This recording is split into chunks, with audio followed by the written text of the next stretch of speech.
Bueno, profesora Diana, muy buenas tardes. Mi nombre es Oscar Eduardo Pineda, estudiante de segundo cuatrimestre de doctorado en educación en la UTEL.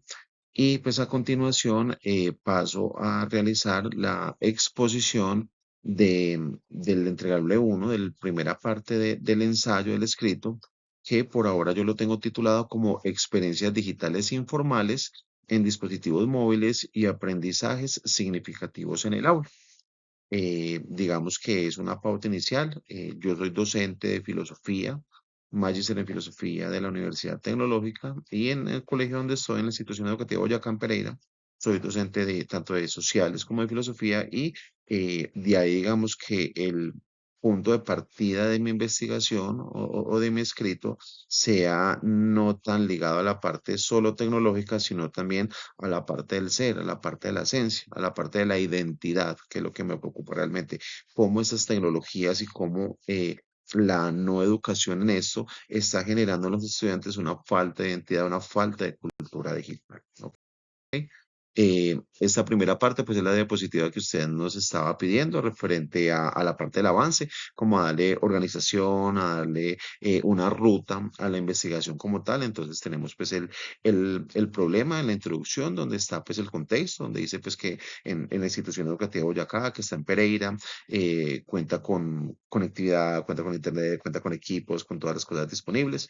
En la parte de denunciación del problema, decimos que a pesar de que existe la tecnología, y entre comillas existen los recursos, hay una escasa cultura digital por parte de las estudiantes, que es donde está el problema, ¿cierto? ¿Qué genera esto? Esto genera un uso acrítico del Internet, genera una dependencia cognitiva de las inteligencias artificiales. Y pues allí se pierde el análisis, ¿cierto? Se pierde la conciencia, se pierde la identidad académicamente, inicialmente, pues hablándolo, ¿cierto? ¿Por qué estudiarlo? Pues yo tengo que el acceso a la tecnología no es equivalente automáticamente a un aprendizaje, no es aprender es que usted maneje la tecnología, el que usted pueda responder algo sencillamente copiando y pegando, ¿cierto? En un mundo digital nosotros debemos transformar la información, debemos conocerla, pero debemos tener una conciencia, un criterio, pues para no caer en la desinformación. Tenemos acá el objetivo, donde dice que es analizar la incidencia de la cultura digital en el uso crítico, reflexivo y ético de la información obtenida en Internet mediante herramientas de inteligencia artificial por parte de los estudiantes de educación básica, secundaria y media en la institución educativa Boyacá, pues, obviamente donde yo laboro. Está la parte de la justificación y están la teoría de los conceptos de literatura, digamos que ese es el norte que tenemos, pero en la medida de las diapositivas espero yo poder ir aclarando un poco mejor estas contextualizaciones precisamente, ¿cierto? Arrancamos entonces por la primera parte, que es la fundamentación, ¿cierto? Los fundamentos del problema educativo. ¿Cómo vamos a arrancar? A partir del contexto? Contexto de la tecnología educativa en la escuela contemporánea, ¿cierto? Hablamos de una primera parte que es de la cultura digital y el aprendizaje, donde colocamos que los estudiantes combinan aprendizajes en aulas físicas y en entornos digitales, interactuando y construyendo identidades en redes sociales y virtuales.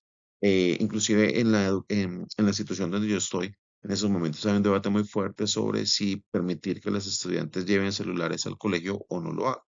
Eh, Independiente de eso, digamos que esta investigación va a que si aunque la estudiante no tenga acceso a su celular, a una tableta dentro de la hora de clase, siempre que haya posibilidad de que ellos tengan ese acceso, lo que van a hacer de manera inmediata es tener acceso no a Internet, sino no solo a Internet, sino a redes sociales, ¿cierto? A Snapchat, Instagram, a toda esta gamificación de cosas que ellas tienen y que utilizan para crearse un rol y para generar una identidad que no es la de ellas. Entonces, digamos que esa es la primera parte. Eh, Hablamos de tensiones y oportunidades, donde decimos que la tecnología genera también distracciones, ¿cierto?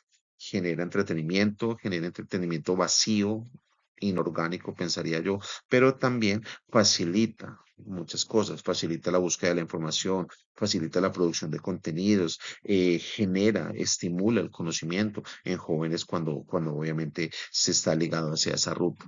Tenemos el aprendizaje informal reconocido, donde decimos que el aprendizaje informal se da también en entornos digitales y que estos en algunos contextos desarrollan habilidades y que esto está reconocido dentro del currículo escolar, ¿cierto? Sabemos que tenemos que aprender a vivir con eso. Tenemos un desafío pedagógico actual donde nos dice que la escuela debe interpretar y resignificar la cultura, y eso en un sentido pues académico, en un sentido humanista, que es hacia donde yo lo pretendo enfocar. Vamos a hablar de planteamiento del problema, donde hay una brecha cultural digital del currículo, ¿cierto? Tengo allí que empezamos por una desconexión entre el currículo y la cultura digital. Los PI, los proyectos educativos institucionales en mi país, sobre todo en Colombia, todavía rivalizan, todavía riñen mucho con la cultura digital y no se quieren dar por enterado que la cultura digital ya está inmersa en los chicos. Y en nosotros ya hace parte, sí o sí, en los chicos está en su ADN. O sea que tenemos que empezar a generar una conexión entre nuestros currículos y las culturas digitales.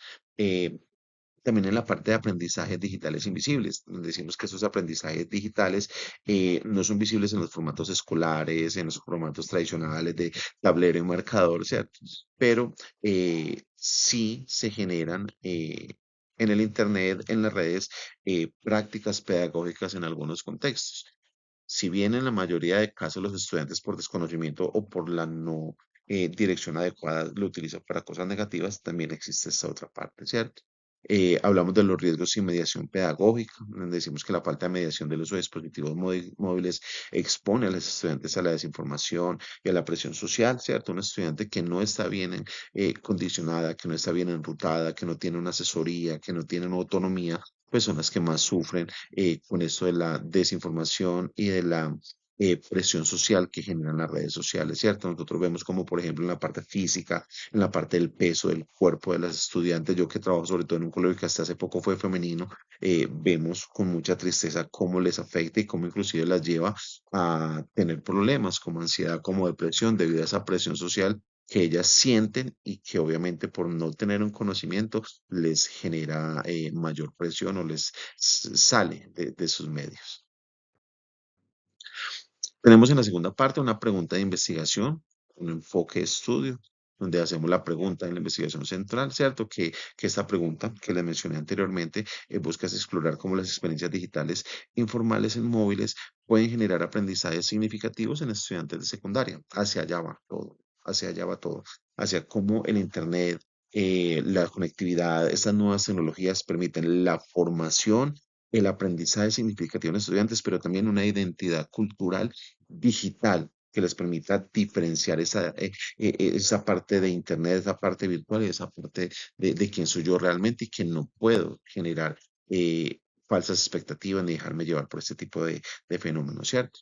Hablamos de las dimensiones fundamentales, donde se considera el uso informal, la construcción de identidad y la mediación pedagógica. Esto para transformar experiencias digitales en el aprendizaje. Ahí ya vamos viendo que el concepto un poco filosófico lo quiero manejar desde la autonomía y la identidad, que puede contribuir a un mejor aprendizaje si tomamos las experiencias de tecnologías educativas como algo positivo y como una buena dirección hacia el futuro.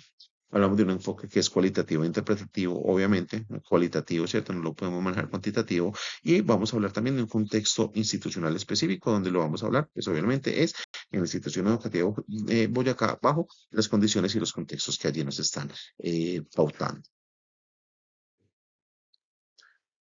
Hablamos sobre los propósitos y la metodología. Vamos a hablar de el objetivo general y los objetivos formativos, ¿cierto? ¿Cuál es el objetivo general del proyecto? Analizar las experiencias digitales informales y su influencia en el aprendizaje y en la expresión de las estudiantes, que es lo que hemos venido mencionando reiterativamente. Para eso, ¿qué vamos a tomar en cuenta? El fortalecimiento del aprendizaje significativo, donde vamos a relacionar estos contenidos con experiencias previas, con aprendizajes comprensivos y reflexivos, todo en torno a las nuevas tecnologías sin descontextualizarnos del entorno real en el que se mueven los estudiantes, su condición geoespacial, su ubicación, perdón, geoespacial, su condición socioeconómica y todas estas cosas que de alguna manera contribuyen en generar una identidad personal, una identidad cultural y por lo tanto una cultura digital que es hacia donde pretendemos y hacia donde propende todo esto, ¿cierto? Hablamos del desarrollo del pensamiento crítico, generar autonomía, conciencia, eh, criticismo frente a la información, para que no se dejen desinformar y por lo tanto tengan una indicación, tengan una propuesta frente a lo que están observando. Información, cultura ciudadana digital, que es promover este uso responsable con respeto y obviamente con una guía, con una orientación específica, ¿cierto? Vamos a hablar de la justificación pedagógica institucional, donde hablamos de la realidad educativa actual. Vuelvo y repito, basándome en el contexto de mi institución y del espacio geográfico que ésta ocupa, ¿cierto? Entonces hablamos que allí el uso permanente de dispositivos móviles es parte de la vida cotidiana y contribuye de manera indirecta en el aprendizaje de las estudiantes. O sea, ellas mantienen metidas en Internet, en redes sociales y todo eso de alguna manera les está generando algo. Que en algunos contextos puede ser aprendizaje, en otros no, pero sí les está dejando mucho, más de lo que nosotros quisiéramos. Entonces hablamos de la mediación pedagógica, del estudio que se centra pues en la mediación pedagógica como una herramienta más que como la tecnología en sí misma, es decir, la orientación hacia aprender, hacia conocer, utilizando estas tecnologías sin rivalizar con ellas. Tiene que ver obviamente con la formación de la ética digital. Esto es algo crucial. mm, Incentivar a que los jóvenes lo utilicen de manera responsable, autónoma, que no lo generen en exceso, que no generen vicios con esto, que no generen una falsa identidad, bueno, todo este tipo de cosas, junto con la viabilidad institucional, que es lo que estamos tratando de establecer en el colegio en estos momentos. Tenemos la metodología. El enfoque, como lo había mencionado antes, va a ser un enfoque cualitativo y vamos a utilizar diferentes técnicas para ello, ¿cierto? El enfoque cualitativo lo que usa es que este proyecto eh, va a ser más descriptivo, va a ser más interpretativo para buscar comprender y exponer estas experiencias desde la perspectiva estudiantil. Tenemos unas técnicas de recolección, en algunos casos serán cuestionarios, diagnósticos, serán espacios dialógicos. Bueno, hay varias formas para nosotros hacer estas técnicas de recolección. Tenemos análisis de producciones multimodales. eh, Vamos a utilizar la tecnología. O sea, si tenemos el Internet, si tenemos los dispositivos, pues vamos a tratar de utilizarlos enrutados en la manera correcta. Creación de videos, de mapas conceptuales, de líneas de tiempo, de historias, todo esto utilizando obviamente los recursos que tenemos y teniendo un registro reflexivo del docente, donde el docente investigador va a contar pues con una observación permanente y con una consistencia en sus avances y en sus dificultades. Eh, Pues ya finalizando esta etapa, vamos a hablar de los hallazgos y de las conclusiones. ¿Cuáles son los hallazgos preliminares sobre el aprendizaje sobre la identidad digital? Vamos a hablar de aprendizajes digitales informales, que son cuando los estudiantes adquieren estas habilidades mediante tutoriales, mediante videos breves, en algunos casos inclusive no parece cierto, pero es así, mediante memes, mediante videos de risa, mediante reels de Instagram, todo este tipo de cosas y estos tipos de herramientas provenientes de inteligencias artificiales que están fuera del entorno escolar, pero que para ello le genera algún tipo de aprendizaje, ¿cierto? Hablamos de la construcción de la identidad digital, que es donde, digamos, más me genera preocupación, más me genera esa motivación para investigar, para trabajar y para ayudarles. Primero, obviamente, a mis estudiantes y después a los contextos en los que se requieran, ¿cierto? Partiendo de que el móvil es un espacio para que los adolescentes creen, editen, busquen, se informen, mirarles ese otro lado de la tecnología de sus dispositivos para ver si podemos empezar a encauzarlos de una mejor manera, ¿cierto? Hablar de la brecha de consumo rápido y de la reflexión académica. Estos estudiantes tienen lastimosamente, yo creo que usted, profe, lo sabe, un nivel de concentración bastante bajo. En mi caso, lo que yo puedo evidenciar es que los estudiantes tienen unos niveles de concentración supremamente escasos. 5, 10 minutos y ya se me están distrayendo, se me están dispersando. Si usted les coloca un video, un documental que dure más de 20 minutos, ellas no lo van a ver con la misma claridad, con la misma concentración. Entonces, digamos que eso es algo que preocupa mucho, pero que hay que analizar y que hay que empezar a trabajar, ¿cierto? Y obviamente la mediación del docente. Nosotros somos trascendentales en esta formación. Por eso, aunque algunos se preocupan de que, que la tecnología va a reemplazar al docente, yo estoy completamente seguro que no. Nosotros somos ese puente mediador entre la tecnología y el verdadero y real aprendizaje y la generación de conciencia y de identidad en los estudiantes. ¿Cómo finalizamos? Pues hablando de la mediación del docente y la formación ética. Hablamos de tres tipos de mediaciones sobre todo. Hablamos de la mediación pedagógica esencial, donde el aprendizaje es donde tienes, digamos, su protagonismo, ¿cierto? Donde una mediación del docente, donde está la información, está el aprendizaje y no solamente pues la tecnología como tal. Hablamos de una pedagogía crítica y reflexiva, en donde la escuela debe fomentar el diálogo, la profundidad y un pensamiento crítico frente a la tecnología. No es separarla, no es satanizarla, es aprender a trabajar con ella, es aprender a medirla y aprender a direccionar a los estudiantes utilizándola y beneficiándonos de ello, obviamente. Y aquí viene la ética digital, ¿cierto? Los estudiantes deben promover una ética con un desarrollo de autonomía, de conciencia, de cuidado de sí, de generación de una identidad real separada de lo que te quieren proyectar en las redes sociales. Entonces, digamos que, pues, a grandes rasgos, hacia eso va el trabajo. Tenemos las conclusiones, ¿cierto? Donde está la importancia de las experiencias digitales, donde está la mediación del docente, que lo reitero varias veces, pero considero que es fundamental. No dejar por alto la idea de que el docente es trascendental en este proceso, en este proyecto, en cualquier educación. Pero ahorita que estamos hablando, pues, digamos, de algo más novedoso, más tecnológico, más moderno, sigue siendo importante, sigue siendo trascendental y sigue siendo ese puente mediador que me va a ayudar a llevar a, obviamente, direccionado con lo que el docente quiere, ¿cierto? Y la parte de integración del currículum, ¿sí? Lo que les decía anteriormente, hay que empezar a priorizar que nuestro currículo esté ligado a nuestra época, a nuestra tecnología y a lo que los jóvenes están consumiendo. Entonces, digamos que son tareas importantes que esta investigación pretende empezar a brindar algún tipo de luz. Profesora, eso es todo. Esta es la última diapositiva donde están. Pues muchas gracias por su atención y donde colocaré el link de esta exposición. Entonces, bueno, muchas gracias.